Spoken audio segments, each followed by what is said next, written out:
पूर्वी, सुनना पूर्वी, तेरी शादी दहेज लेके हुई।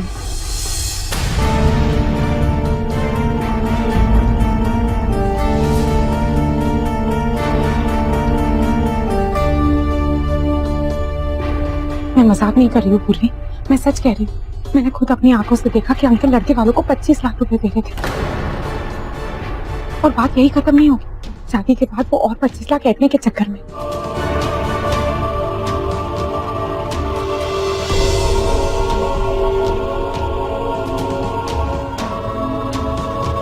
सोच के पूर्वी, एक बार मांगा है, जिंदगी भर मांगते रहेंगे। मुझे याद है ना आरके के साथ क्या हुआ।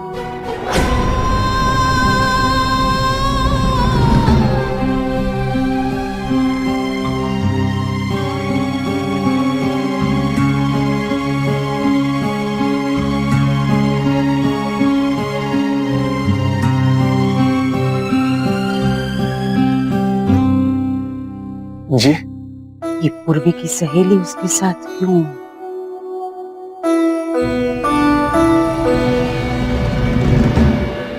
जी सेठानी जी, पूर्वी कहीं नर्वस ना हो जाए इसीलिए।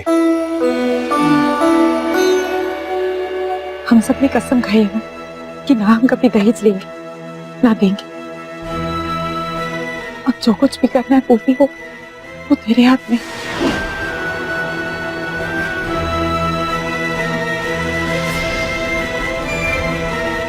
बेटा फेरों में ऐसे बार बार रुको मत, फेरे चालू रखो।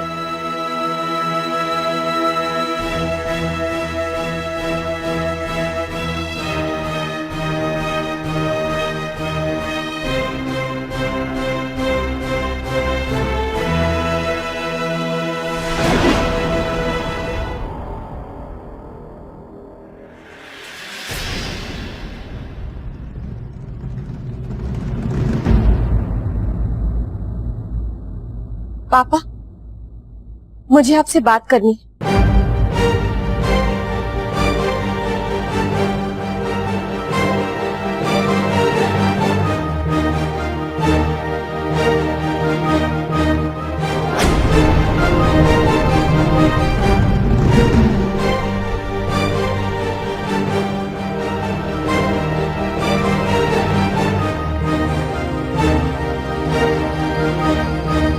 हाँ बेटा बोल। यहाँ नहीं, अकेले में बात करनी।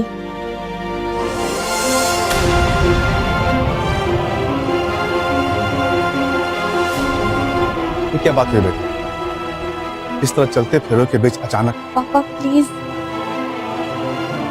बेटा, ऐसे फेरों को बीच में छोड़कर नहीं जा सकते।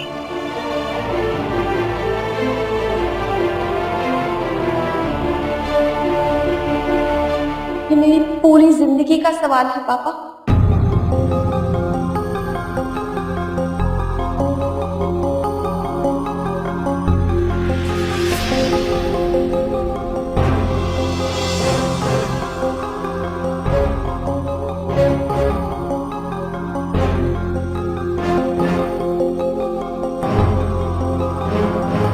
क्यों पापा, क्या जरूरत थी ये करने की?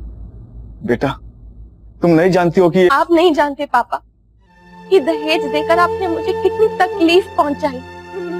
मैं हमेशा से जानती थी मैं ज्यादा टैलेंटेड या कोई एक्स्ट्रा ऑर्डिनरी लड़की नहीं हूँ। बचपन में ही आपने मेरी क्लास टीचर से ट्यूशन लगवा दिए थे ताकि वो मुझे एग्जाम में बस पास करवा दे। कोई भी कंपटीशन में हिस्सा लेने से पहले ही मैं बीमार पड़ जाती थी क्योंकि मुझे लगता था मैं कभी जीत नहीं पाऊंगी। जिंदगी में अपने दम पे मैंने कुछ ज्यादा हासिल नहीं किया, मैं जानती हूँ, पर मुझे अपने आप पर कभी भरोसा ही नहीं था। लेकिन जब ये रिश्ता मेरे लिए आया तो मुझे पहली बार ऐसा लगा कि मैंने अपनी काबिलियत पे कुछ पाया। अच्छा लगा कि मुझ में कुछ खास है जिसकी कदर उन लोगों को। और इसलिए मैंने आपसे ये भी नहीं पूछा कि लड़का करता क्या है और उसका परिवार कैसा है।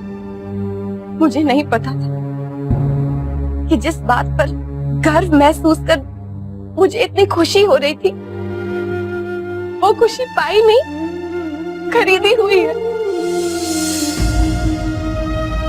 आपने तो मुझे अपनी ही नजरों में गिरा दिया पापा। ऐसा मत बोल बेटा, मत बोल। आपने मेरा विश्वास तोड़ दिया पापा। मुझे माफ कर दे बेटा, मुझे माफ कर दे, मुझसे बहुत बड़ी भूल हो गई। और इस भूल की सजा किसको मिलती?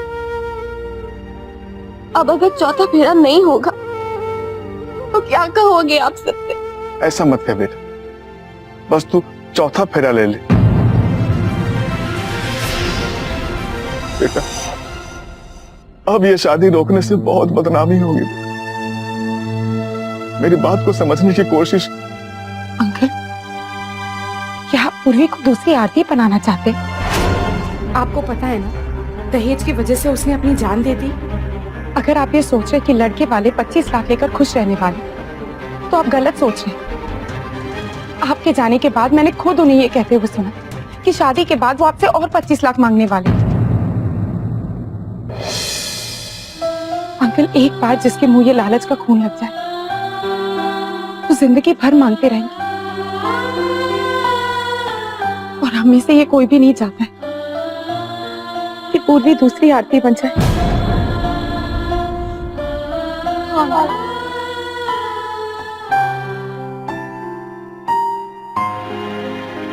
उमा बहन, क्या बात है? कुछ समझ में नहीं आ रहा है। ये अचानक शादी रुकवा के बाप बेटी क्या बात करने चले गए अंदर? अरे ये रुकवा दी, हाथ होती है ना, लोग बातें करने लगे। तो मैं जाकर देखो कि क्या बात। नहीं, मैं जाती। सेठानी जी, आप जरा अंदर आएंगी? और आप लोग भी।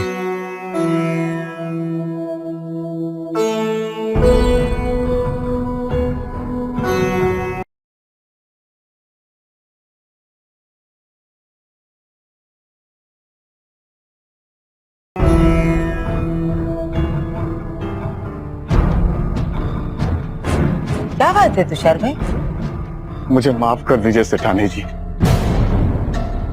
इन सारी बातों में अगर किसी का कोई कसूर है तो वो मेरा है।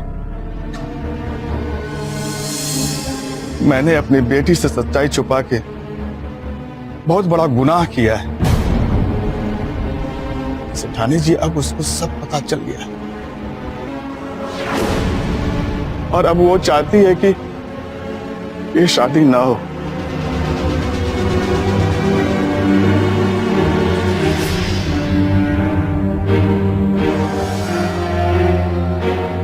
क्या कह रही है? एक मिनट, उमा बहन, 3 फेरे हो चुके हैं। मैं बात कर रही हूँ ना।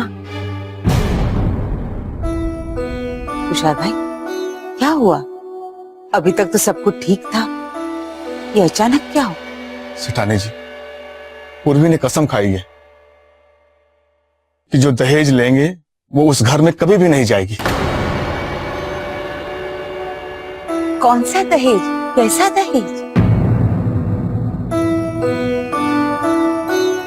सेठानी जी, वो जो 25 लाख रुपया मैंने समधी जी को दिए। अरे वो तो आपने अपनी बेटी को दिए हैं, आप उसे दहेज कह रहे हैं? कमाल है। भी वही किया जो उमा बहन ने हमसे कहा। अरे तुषार भाई, ये क्या बखेड़ा खड़ा कर रखा है आपने? ये शादी नहीं हुई तो मेरी तो नाक कट जाएगी। अरे समझाओ आपने। समधी जी, मैं आपसे हाथ जोड़ के माफी मांगता हूँ, लेकिन ये शादी। तुषार भाई, अगर मैं आपको हाथ जोड़ के ये शादी तोड़ने के लिए कहता तो क्या आप मान जाते? अरे आप...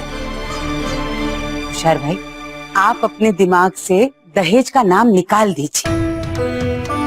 आपने अपनी खुशी से पहले किसी को कुछ दिया और उसके बाद आपने कहा कि आपने उस पे उपकार किया है, ये तो गलत है।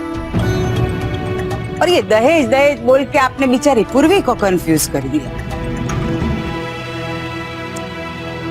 रे बेटा, देखो, इन लोगों ने ये प्रस्ताव रखा था कि अपनी बेटी की खुशी के लिए अगर आप ये व्यवहार कर लो तो आपकी बेटी ज्यादा खुश रहेगी। कभी प्रस्ताव के नाम पे, कभी व्यवहार के नाम पे, कभी प्यार के नाम पे, कभी गिफ्ट के नाम से, कभी इस डर से कि पता नहीं लोग क्या सोचेंगे, तो कभी इस घबराहट से कि पता नहीं मेरी बेटी उस घर में खुश रहेगी या नहीं। तुम किसी ना किसी बहाने से दहेज तो देते ही हैं।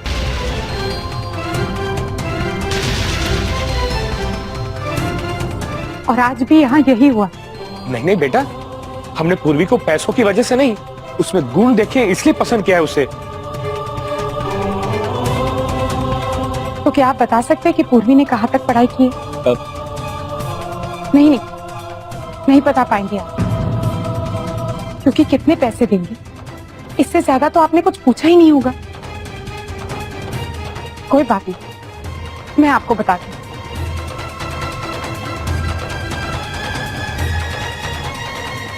पूर्वी ने कंप्यूटर ग्राफिक्स में डिप्लोमा किया, हर तरह का खाना बना लेती है। आंटी जी के जाने के बाद पूर्वी ने पूरे घर को अकेले संभाला, बड़े हो या छोटे, हर किसी की इज्जत करती है। लेकिन आप लोगों को इन सारी खूबियों से कोई मतलब नहीं है, क्योंकि आपको जो चाहिए था वो तो आपको मिल ही गया। आई एम सॉरी, लेकिन ये गलत है। अंकल, जब कोई कहता है कि हम आपकी बेटी को 2 जोड़े कपड़ों में भी अपनाएंगे, तब उस लड़की की असली कदर होती है। पैसों से मत तोलिए लड़की की काबिलियत को। लेकिन इस सोच के लिए सिर्फ आप नहीं, पूरा समाज जिम्मेदार है। और इसलिए हम सारी सहेलियों ने फैसला किया कि हम ये होने नहीं देंगे। हम बदलेंगे समाज को। समाज को बदलने की बात मत कर लड़की, उम्र अभी तेरी बहुत छोटी है। जब बड़ी हो जाएगी ना, तो तेरे पीछे जो दीवार है उसका रंग भी नहीं बदल पाएगी।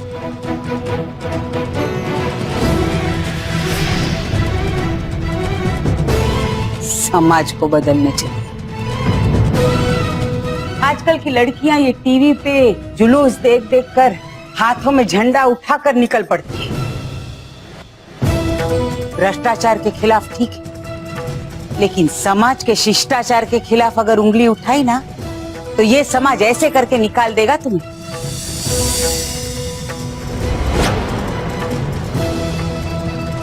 आप जो भी कहें। मैंने तुम्हारी बात सुनी ना, अब मैं बोल रही, तो बीच में मत टोक। और वैसे भी ये तुम्हारे परिवार का मामला तो है नहीं, ये 2 परिवारों की इज्जत का सवाल है। तो तुम चुप रहो थोड़ी देर। तुषार, बच्चियां तो नादान है, लेकिन आप तो समझदार है ना। ऐसे हालात किसी की भी जिंदगी बिगाड़ सकते हैं। तो ज्यादा वक्त न लेते हुए चौथा फेरा पूरा करें।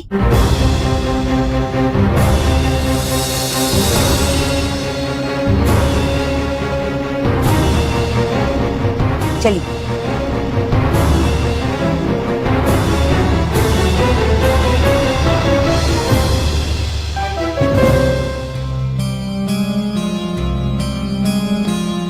साहब, मुझे लगता है कोई प्रॉब्लम हुई।